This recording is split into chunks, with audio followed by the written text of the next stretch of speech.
Boa tarde, eu sou a professora Maria Edith Ribeiro Lima, eu sou professora de ciências e hoje nós vamos falar um pouco sobre vírus. A gente vai conhecer como é que os sintomas, tratamento e as prevenções.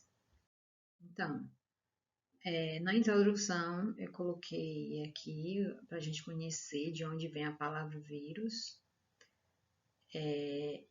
De onde ela vem, a palavra ela vem do latim, né, significa venenos. Atualmente ela é utilizada para descrever os vírus biológicos, além de designar metaforicamente qualquer coisa que se reproduza de forma parasitária. Então, o que é o vírus, né? Vamos ver aqui um pouco do o que é um vírus. Eles são seres microscópicos que não conseguimos ver sem a ajuda de um microscópio. Então, eles são tão pequenos que a gente precisa de um microscópio para poder perceber que ele existe, né? Na verdade, eles também são parasitas intracelulares obrigatórios. São causadores de doenças como dengue, zika, chikungunya, AIDS, poliomielite e febre amarela. Agora a gente vai assistir esse vídeo de 4 minutos e meio, falando um pouco sobre o vírus, as estruturas dele, como é que ele é transmitido, como devemos prevenir, né? A importância da vacina na nossa vida. Vamos assistir com bastante atenção a esse vídeo. Hoje vamos aprender sobre os vírus. Você já teve gripe alguma vez? Achoo! Você já se perguntou por que a gente fica gripado? Achoo! A culpa pode ser de um vírus. Você sabe o que são os vírus? Preste atenção que nós vamos contar para você. O que são os vírus? Os vírus são micro-organismos.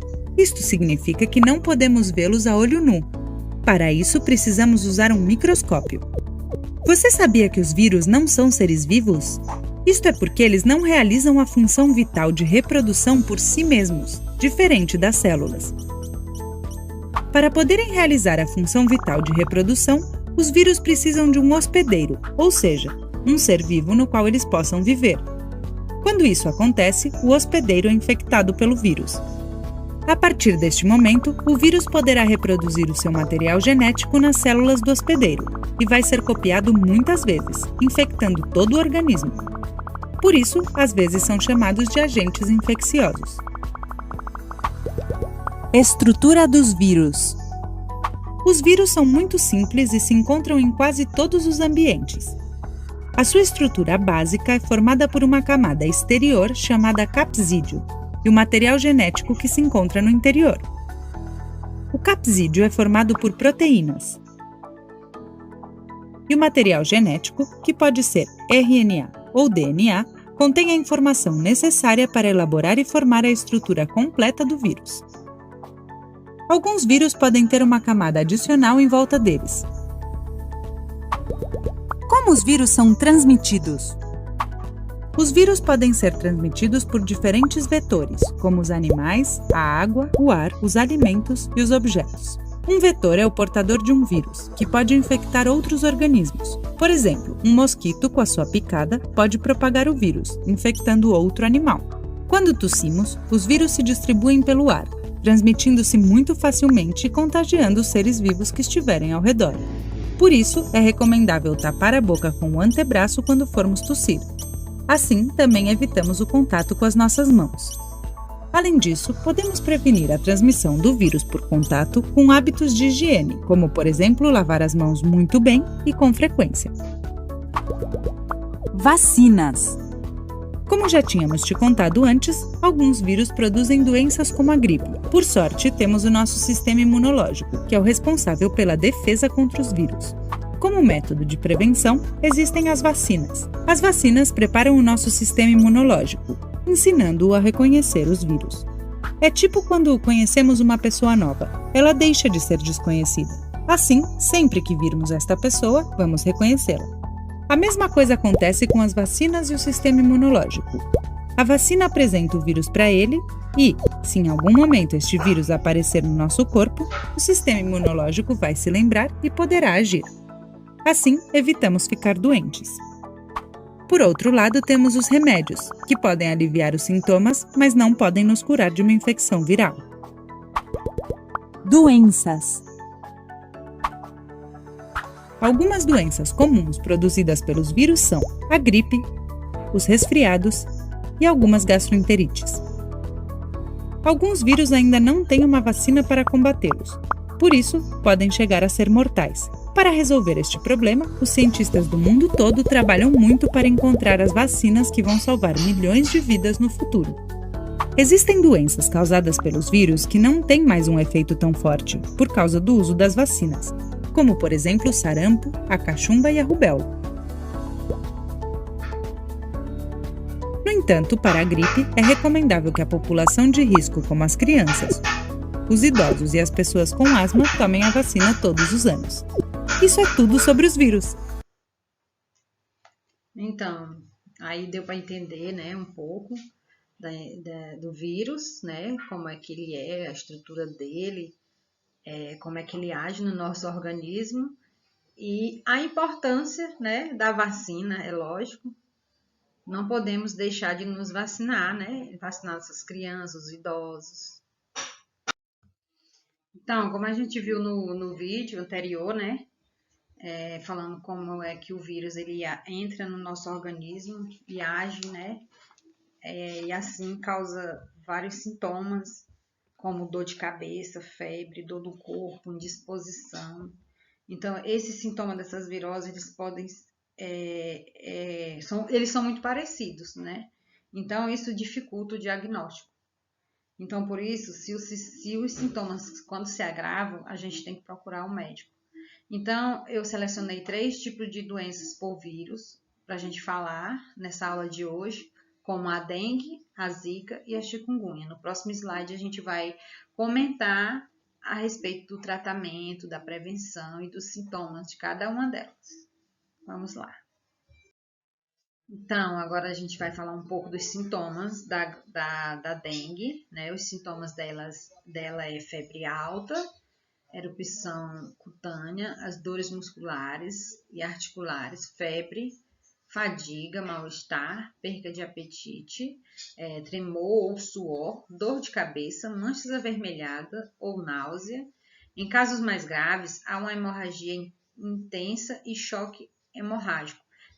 O choque hemorrágico é quando uma pessoa ela perde mais de 20% do sangue ou fluido corporal. E pode ser fatal, que é a dengue hemorrágica que a gente sempre vê nos noticiários, né, do nosso dia a dia. Então, esse mosquitinho aí, ele causa tudo isso e pode levar à morte.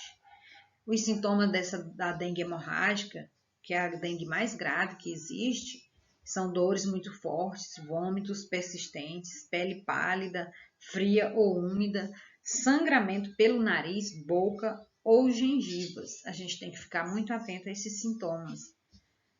Confusão mental, sede excessiva, boca seca, dificuldade para respirar, queda de pressão arterial. Então, nós devemos ficar sempre alerta para esses sintomas, porque a dengue hemorrágica, ela causa a morte. A Zika vírus, os sintomas delas, nós vamos ver agora. Dor de cabeça, febre baixa entre 37,8 a 38,5 graus. Então, é considerado uma febre baixa. Dor nas articulações e nos músculos, cansaço físico e mental, coceira no corpo inteiro, avermelhidão na pele e a sensibilidade nos olhos. Então, vocês estão vendo aí na figura do lado esquerdo, o pé todo manchado. Então, isso é um dos sintomas, né? Que dá o avermelhidão na pele ou coceira.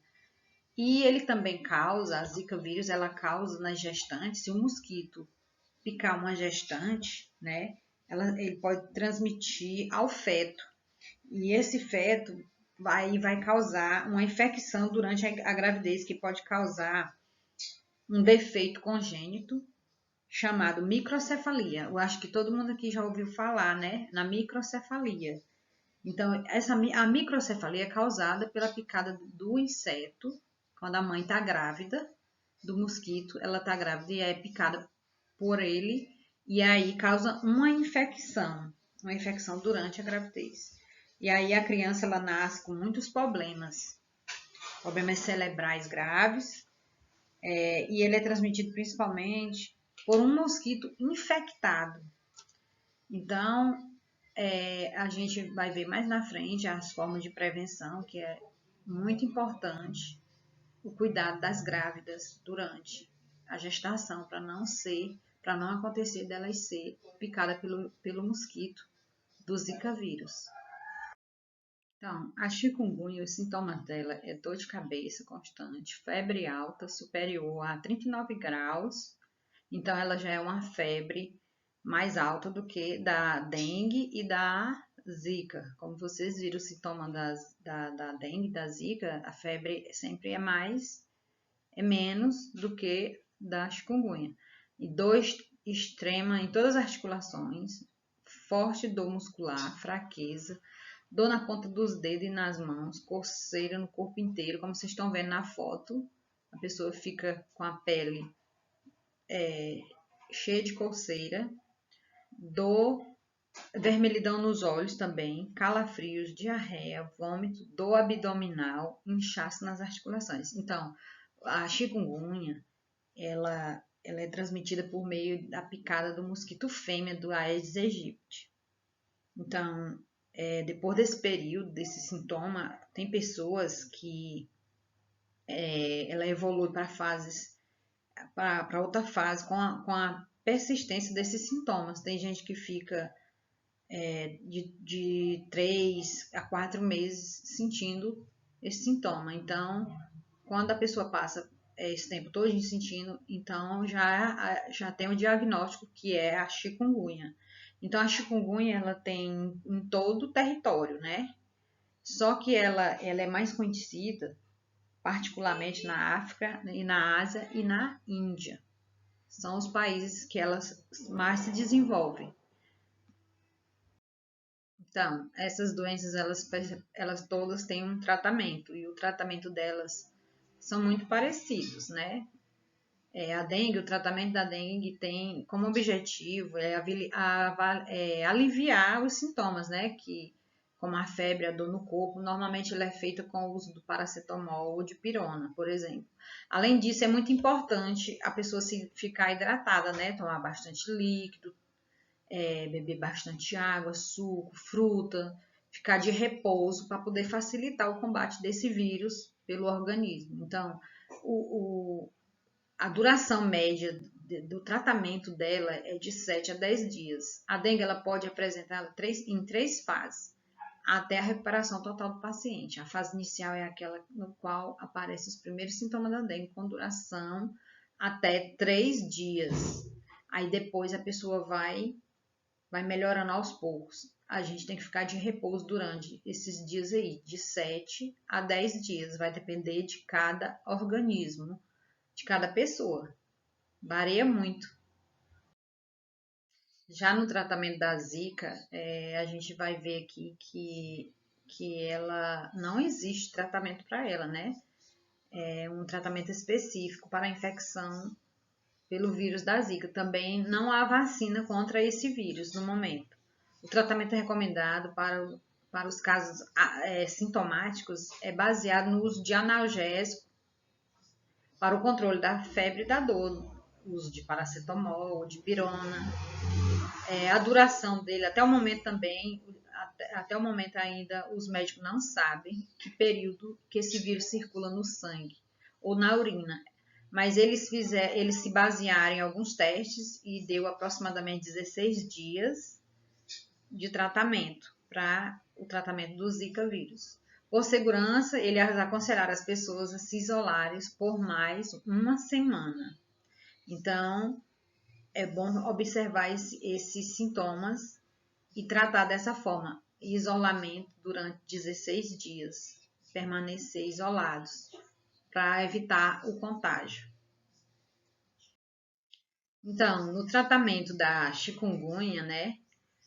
a chikungunya aguda ou crônica, ela pode ser feita também com o uso de analgésicos, antitérmicos ou corticoides indicado pelo médico, para aliviar os sintomas como a febre, como a dor e o inchaço nas articulações, dor muscular ou dor de cabeça, por exemplo. Geralmente, o tratamento dura de 7 a 30 dias, mas a dor nas articulações elas pode permanecer por mais um ano, sendo necessário, nesses casos, fazer fisioterapia. Então, ela vai depender de cada organismo da pessoa, né? Tem pessoas que 7 dias já tá tudo ok, mas tem pessoas, um mês, tá tudo ok, mas tem pessoas que o vírus foi tão, pegou ele com um sistema muito fraco, foi tão forte que vai ser preciso fazer fisioterapia.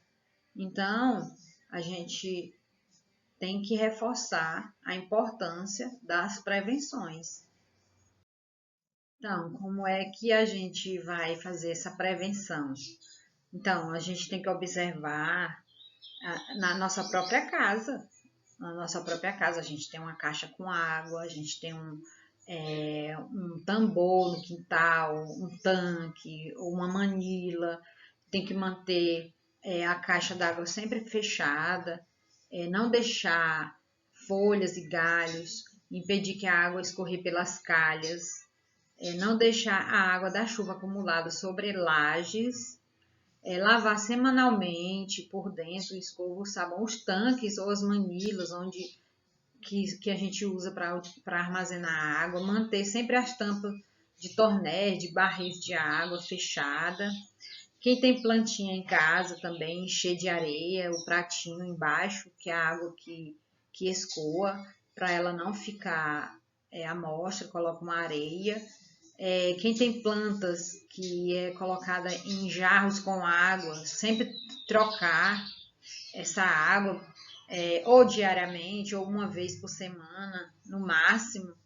Garrafas, todo mundo tem uma garrafa em casa, então vamos manter essas garrafas de boca para baixo, porque se ficar de boca para cima, corre o risco de ficar algum resíduo de água e lá o mosquito põe a sua larva.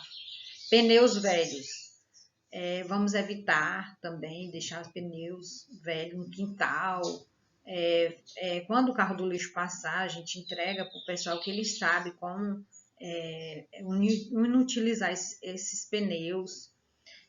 Colocar o lixo em sacos plásticos. Se colocar na lixeira, depois coloque a tampa para não ficar aberto, para evitar mosquitos, insetos. E então é isso. A gente tem que ter o nosso cuidado no nosso quintal de casa mesmo. Não só na rua, não só na casa do vizinho, a gente tem que olhar também para dentro do nosso quintal. Se cada um fizer a sua parte, a prevenção estará corretamente. Então, espero que vocês tenham gostado da aula de hoje. Falamos sobre o vírus, né? Conhecemos um pouco sobre o vírus, como é que ele é transmitido, quais são os sintomas, como a gente prevê. Então, espero que vocês tenham gostado da minha aula de hoje. E aí estão minhas referências. E muito obrigado pela atenção e boa tarde.